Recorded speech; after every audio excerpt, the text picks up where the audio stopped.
வணக்கம் நேர்களே. நம்முடைய நிலம், நம்முடைய கலாச்சாரம், நம்முடைய இறை நம்பிக்கை, இவை எல்லாவற்றையும் விட ஒரு மனிதனுக்கு முக்கியமானது எதுவுமே இல்லை. ஆனால் இலங்கையில் தமிழர்களின் பூர்வீக வழிபாட்டு தலமான வவுனியா வெடுக்குநாரி மலை ஆதிசிவன் ஆலயத்திற்கு இன்று என்ன நடந்து கொண்டிருக்கிறது தெரியுமா? நூற்றுக்கணக்கான நம் முன்னோர்கள் வழிபட்டு வந்த ஈசனின் இருப்பிடத்தை தொல்பொருள் என்ற பெயரில் அரசியல் காரணங்களுக்காகவும் தடுத்து நிறுத்த பார்க்கிறார்கள். இதை நாம் சும்மா கடந்து போய்விட முடியாது. இந்த வீடியோவில் வெடுக்குநாரி மலையின் உண்மை பின்னணியையும் அங்கு நடக்கும் அநீதியையும் பற்றி பார்க்க போகிறோம். வரலாற்றின் உண்மை. முதலில் நாம் ஒன்றை தெளிவாக புரிந்து கொள்ள வேண்டும். இந்த வெடுக்குநாரி மலை என்பது ஏதோ நேற்று இன்று உருவான தலமல்ல. இது வவுனியா மாவட்டத்தின் நெடுங்கேணி பகுதியில் அமைந்துள்ள மிக பழமையான ஒரு வரலாற்று தலம். இங்குள்ள பாறைகளில் பூர்வகால பிராமி எழுத்துக்களும் செதுக்கப்பட்ட குகைகளும் உள்ளன. எல்லாவற்றிற்கும் மேலாக இந்த மலையின் உச்சியில் வீட்டிருக்கும் நெடுங்கோணநாதர் என்ற ஆதிசிவன் பல தலைமுறைகளாக அந்த பகுதி தமிழ் மக்களின் குலதெய்வமாக, காவல் தெய்வமாக வழிபட்டு வரப்படும் ஒரு சிவத்தலம்.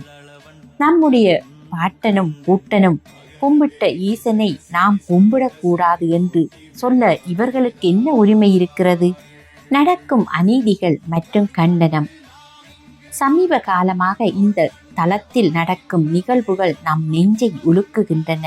முதலாவது, இது தொல்பொருள் தலம் என்று கூறி அங்கு தமிழ் மக்கள் சென்று பூசை செய்வதற்கு காவல்துறையும் தொல்பொருள் நிலையங்களும் தொடர்ந்து முட்டுக்கட்டை போடுகிறார்கள்.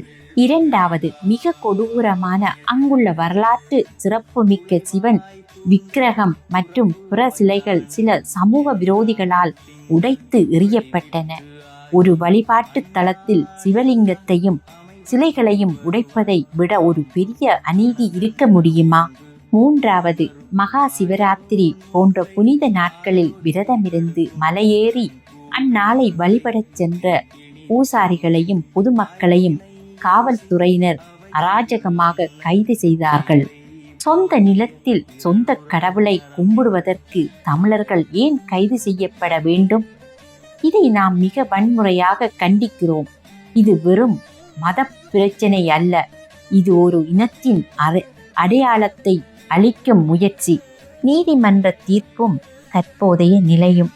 இலங்கை நீதிமன்றமே மக்கள் பாரம்பரியமாக வழிபடும் உரிமையை தடுக்க முடியாதென்று தீர்ப்பு வழங்கிய பின்னரும் அங்கு மறைமுக கட்டுப்பாடுகளும் அச்சுறுத்தல்களும் தொடர்ந்து கொண்டேதான் இருக்கின்றன. தொல்பொருட்களை பாதுகாக்கிறோம் என்ற பெயரில் ஒரு குறிப்பிட்ட மதத்தின் அடையாளங்களை மட்டும் குறிவைப்பது எந்த விதத்தில் நியாயம்? நண்பர்களே, நம்முடைய பாரம்பரிய இடங்களை நாம் பாதுகாக்காவிட்டால் வருங்கால சந்ததிக்கு நாம் வரலாறு தெரியாமல் போய்விடும். வெடுக்குநாரி மலை ஆதிசிவன் தலம் நமக்கே சொந்தம். அங்கு வழிபட்டு சுதந்திரம் முழுமையாக கிடைக்கும் வரை நம் குரல் ஒலித்து கொண்டேதான் இருக்கும். அடுத்த தலைமுறைக்கு வரலாற்றை கடத்துதல். அவர்கள் நம் அடையாளங்களை அழிக்க நினைத்தால் நாம் நம் அடையாளங்களை இன்னும் ஆழமாக நம் பிள்ளைகளுக்கு கற்றுக் கொடுக்க வேண்டும். நம்முடைய மொழியும் சைவ சமய வரலாறும் நம் நிலத்தின் கதைகளும் அடுத்த தலைமுறைக்கு கடத்தப்படும் வரை நம்மை யாராலும் அழிக்க முடியாது. நம்முடைய குரல்தான் அவர்களுக்கு இருக்கும் ஒரே பயம். நாம் போராடியும் அவர்கள் அமைதியாக இருக்கிறார்கள் என்றால், அதற்கு பயந்து நாமும் அமைதியாகிவிட்டால் அவர்கள் நினைத்தது மிக எளிதாக நடந்துவிடும். நாம் எழுப்பும் குரல்கள்தான் அவர்கள் நினைத்த மாத்திரத்தில் எல்லாவற்றையும் ஒட்டுமொத்தமாக அழிக்க முடியாமல் தடுத்து நிறுத்தும். ஒரே முட்டுக்கட்டையாக நம்முடைய அமைதி ஆக்கிரமிப்பாளர்களுக்கு கொடுக்கப்படும் சம்மதமாக மாறிவிடக் கூடாது. வரலாற்றில் பதிவாகும் உண்மைகள் இன்று நீங்கள் யூடியூப் மூலமாகவோ அல்லது சமூக ஊடகங்கள் மூலமாகவோ பேசும் ஒவ்வொரு விஷயமும் எதிர்காலத்திற்கான ஒரு வரலாற்று பதிவு. இலங்கையில் தமிழ் மக்களின் நிலங்களும் கோவில்களும் பறிக்கப்படும் போது அங்குள்ள மக்கள் அதை எதிர்த்து போராடினார்கள் என்ற உண்மை உலக வரலாற்றில் பதிவாக வேண்டும். அந்த பதிவுதான் எதிர்காலத்தில் நம் அடுத்த தலைமுறைக்கான சட்ட போராட்டமாக ஆயுதமாக மாறும். வடிவங்களை மாற்றுவோம்.